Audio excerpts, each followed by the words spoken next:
दोस्तों आप जानते हैं कि 100 किलो रोल में कितना पीस थाली बनेगा और 100 किलो रोल में बनाने में कितना समय लगेगा, कितना इलेक्ट्रिसिटी लगेगा, 100 किलो रोल में कितने रुपए का थाली जो है तैयार होगा और मार्केट में बेचने में कितना बचेगा। ये सवाल मेरा नहीं है, ये सवाल ऐसे लोगों का है जो पेपर प्लेट के बिजनेस में आना चाहते हैं और वो अंदाज़ा लगाना चाहते हैं, जानना चाहते हैं कि इस बिजनेस में क्या खर्च होगा और क्या मुनाफा होगा। राहुल सिंह जी का कमेंट आया है मेरे वीडियो के नीचे, लिखते हैं कि बड़े भैया एक वीडियो बना दीजिए सिल्वर थाली के बारे में। 100 केजी में कितना थाली बनेगा, कितना इलेक्ट्रिसिटी लगेगा यानी बिजली कॉस्ट कितना लगेगा, मतलब 100 किलो रोल में कुल कितना लागत आएगी। प्लीज़ भैया जी, मैं बहुत जल्दी ही कृष्णा इंटरप्राइजेज में आऊँगा मशीन लेने के लिए। मतलब मशीन कहीं से परचेज करें, लेकिन ये सही बात है कि ये जानना बहुत ज़रूरी है कि आखिर 1 किलो रोल में क्या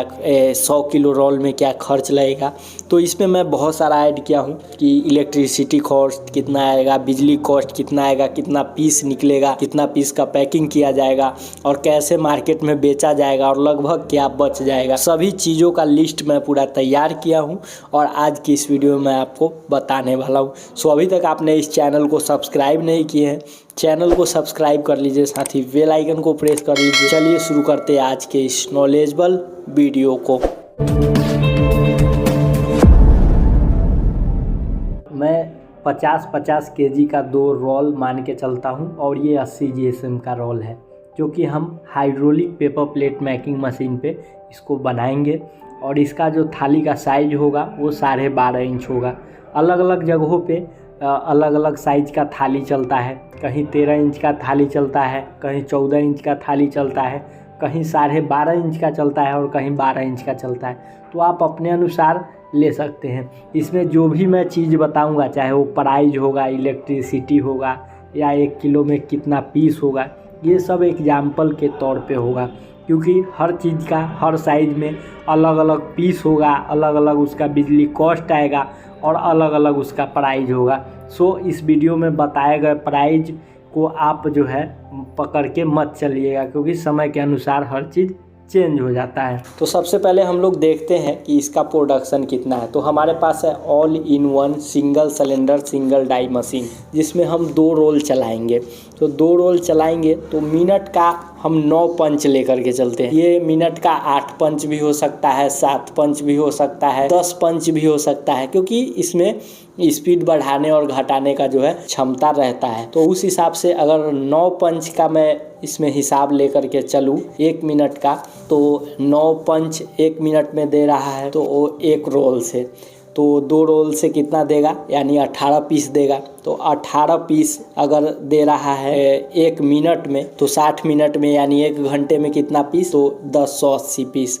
अब 1080 पीस हमारा all in one hydraulic machine का प्रोडक्शन है। ये प्रोडक्शन 1500 पीस भी हो सकता है, 1800 पीस भी हो सकता है, लेकिन इस प्रोडक्शन में मशीन को स्लो करके चलाया गया है ताकि प्रोडक्ट कड़ापन आए, प्रोडक्ट में किसी तरीके का दिक्कत जो है वो न आए। अब आइए हम लोग निकालते हैं कि 1 घंटे में जब 1080 पीस बना रहा है तो 50-50 किलो का 2 रोल ही कितना देर में ख़त्म करेगा। सबसे पहले हम देखेंगे कि कितना रोल ख़त्म करेगा, इससे पहले कितना पीस निकालेगा। मान लीजिए हमारे पास 50-50 किलो का जो 2 रोल है वो है 80 GSM का।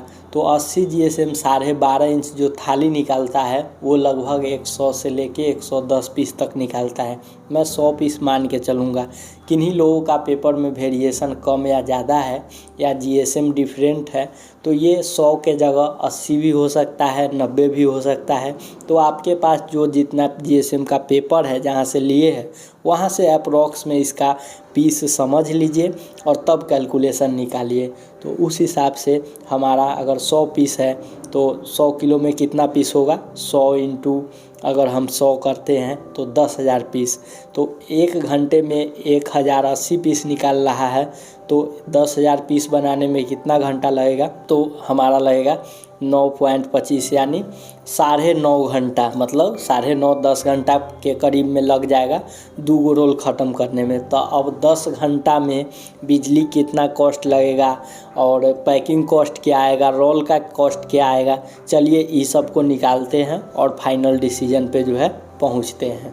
तो सबसे पहले हम इसमें इलेक्ट्रिसिटी कॉस्ट निकालेंगे कि हमारा 10 घंटा में जो है इलेक्ट्रिसिटी कॉस्ट कितना आएगा।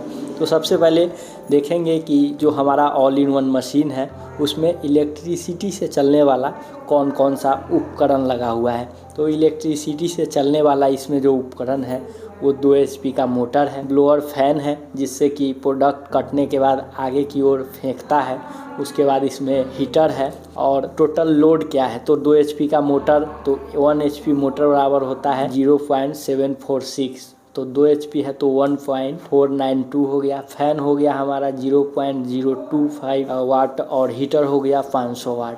टोटल लोड हमारा आ गया 2.25 kW यानी 2.25 यूनिट के अप्रॉक्स में हमारा लग रहा है 1 घंटा में। तो 10 घंटा में कितना, 10 घंटा में 22.5 यूनिट। अब मान के चलते हैं कि 22 × 5 यूनिट है, तो ये अगर इलेक्ट्रिसिटी कॉस्ट अगर अभी के रेट के अनुसार 9 रुपये 10 रुपये के अनुसार अगर जोड़ रहे हैं तो 200 रुपया लगभग हो गया। ये 200 रुपया लगता नहीं है बिजली बिल, लेकिन मैं 200 मान के चलता हूँ। ज्ञान देने वाले तो यहाँ भी ज्ञान देने आएंगे कि तुम बहुत बोल रहा है, इससे ज़्यादा बिजली कॉस्ट लगेगा। अबे क्या बिजली कॉस्ट ज़्यादा लगेगा, 2 HP का तो इसमें मोटरे है, 150 लगेगा, लेकिन मैं 200 मान के चलता हूँ, ठीक है। तो 200 हमारा बिजली कॉस्ट हो गया। अब रोल खर्च निकालते हैं।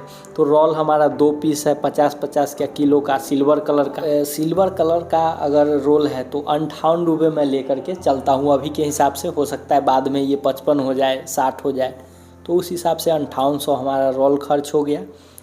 अब 10,000 पीस को अगर हम पैकिंग कॉस्ट निकालने के लिए ऐड करेंगे तो कितना होगा, तो 10,000 पीस को आप 15 पीस का भी पैकिंग बना सकते हैं, 20 पीस का भी बना सकते हैं, 25 पीस का भी बना सकते हैं और 50 पीस का बना सकते हैं। देखिए सबसे बड़ी बात, मैं बहुत सारे वीडियो में बोल चुका हूँ कि जितना ज़्यादा बड़ा पैकेट बनेगा उतना ज़्यादा पैसे की बचत होगी। कैसे, अब मान लीजिए कि 100 पैकेट को अगर 10-10 पीस का पैकेट बनाइएगा तो 10 पीस पन्नी लग जाएगा, लेकिन उसी 100 पीस को अगर हम 2 पैकेट में बांट दें तो मात्र 2 पीस पन्नी लगेगा। यानी अगर 30 पैसे पन्नी का रेट है तो 3 रुपया लग जाएगा, और वही अगर 3 रुपया के जगह अगर हम 50-50 पीस का अगर पैकेट बनाते तो मात्र 60 पैसा में हमारा निपट जाता है। लेकिन दुकानदार के अनुसार भी तो चलना पड़ता है कि दुकानदार कितना पीस का पैकिंग मानता है। ओवरऑल मैं 25 पीस का अगर पैकिंग मानता हूँ तो 10,000 पीस का 25 पीस का पैकिंग बनेगा तो 400 पैकेट तैयार हुआ। अब 400 पैकेट तैयार है, तो 400 पैकेट को अगर हम मान के चलते हैं कि इसका पैकिंग कॉस्ट अगर निकालते हैं तो 400 पीस पन्नी हुआ। अब 400 पीस पन्नी का रेट कितना हुआ वो हम निकालते हैं। तो 30 पैसे के हिसाब से 400 पीस पन्नी का जो रेट है वो 120 रुपया है। अब टोटल कॉस्ट अगर हम जोड़ रहे हैं तो हमारा 5,800 का जो है रोल खर्च लगा है, 200 रुपया का हमारा इलेक्ट्रिसिटी कॉस्ट लगा है और 120 रुपया का जो है हमें पैकिंग कॉस्ट लगा है। यानी टोटल 6,120 रुपये का टोटल हमारा खर्च लगा। अब इस 10,000 पीस बोलिए या 400 पैकेट को मार्केट में हम बेचते हैं तो देखिए सबसे बड़ी बात है कि इसमें किसी तरीके का ब्रांड नहीं है और किसी तरीके का इस पे ब्रांड का ठप्पा नहीं लगा हुआ है कि जो रेट मैं वीडियो में बोल दूंगा या जो रेट आपको कोई बोल देगा उस रेट में बिक जाएगा। ये मार्केट आपके ऊपर निर्भर है। बहुत लोग ज्ञान देने और कमेंट में आते हैं, वो बोलते हैं ना कि मैं कितना भी ज्ञान दूँ, कितना भी वीडियो में सच्चाई बताऊँ, फिर भी मेरा वीडियो उनको ख़राब लगेगा और जो हवाबाजी करता है उसका वीडियो उन लोगों को सही लगेगा। यानी शुगर को आप नाले में से निकाल दीजिए फिर वो नाले में ही जाएगा। ये मैं आप लोगों को नहीं बोल रहा हूँ, जो गलत कमेंट किए हैं मेरे वीडियो के नीचे उनको मैं साफ़ तौर पे कहूँगा कि शुगर को अगर नाले में से निकाल दो तो वो फिर नाले में ही चले जाते। तो ये चीज़ है, मैं आप लोगों को नहीं बोल रहा हूँ, आप लोगों को मैं समझा रहा हूँ। हाँ, गलत जो कैलकुलेशन अगर कहीं गलत है तो उसे आप कमेंट में बताइए, मैं उस पर अमल कर लूँ, वो अलग तरीका हो गया। और गलत बोलने का और गलत कमेंट करने का अलग तरीका होता है। तो अगर आप गलत बोलिएगा तो सामने से भी मेरा आवाज़ आपको गलत ही मिलेगा, ये चीज़ है। तो अब सेल जो मैं इसमें बोल दूंगा उस रेट में सेल तो होगा नहीं, सेल मार्केट के अनुसार होगा। मान लीजिए 6120 रुपया खर्च लगा है और सेल की अगर बात करें तो इसे अगर हम 20 रुपये सेल कर रहे हैं तो 20 रुपये अगर सेल कर रहे हैं तो 8000 का सेल होगा। अब ये जरूरी नहीं है मैं 20 रुपये बोल दूँ 20 रुपये हो, कोई लोग इसे अपने क्षमता के अनुसार 22 रुपये भी सेल कर लेते हैं, कोई लोग 1 रुपये पत्ता बेचते हैं और कोई लोग 20 रुपये से कम ही बेचेंगे। तो आप अपने अनुसार से निकाल सकते। तो 8000 में से अगर खर्च है 6120 तो 1880 यानी 1880 रुपया। अब मान लीजिए किन्हीं का कम में बिका तो हो सकता है 1500 बच सकता है, यानी किन्हीं को 1200 बच सकता है, किन्हीं को हज़ारों रुपया बच सकता है। तो 10 घंटा में अगर 1000 रुपया आ रहा है तो कौन सा गलती बात है। आपका ये भी सवाल होगा कि तुम इलेक्ट्रिसिटी कॉस्ट क्यों नहीं ऐड किया, लेबर कॉस्ट क्यों नहीं ऐड किया। तो देखिए ये जो उद्योग होता है, जो फर्स्ट टाइम लोग एक मशीन लगाते हैं कहीं से ख़रीद करके रोल ला के बनाते हैं तो ये लेबर रखते नहीं हैं और इसमें लेबर की आवश्यकता भी। तो जो लोग इस टाइप का बिजनेस करते हैं, आप लेबर रख रहे हैं तो सिंपल सी बात है कि आप 1000 रुपया कमा रहे हैं तो 300 400 500 जो भी हो वो आपका निकल जाएगा, या 1500 कमा रहे हैं तो जो लेबर कॉस्ट है वो अपना निकाल लीजिए। तो मेरा तरीका था समझाने का कि कैसे कैलकुलेशन निकाल सकते हैं, ये बताने का। और अगर आप इस बिज़नेस को रियलिटी में करना चाहते हैं तो आप आ सकते हैं कृष्णा इंटरप्राइजेज में, जैसा कि कमेंट में राहुल सिंह जी लिखे थे। यहाँ पे मशीन बनाया जाता है, चाहे वो रॉ मटेरियल बनाने का मशीन हो या पेपर प्लेट तैयार करने की मशीन हो या फिर लघु उद्योग से रिलेटेड बहुत सारा मशीन यहाँ बनाया जाता है।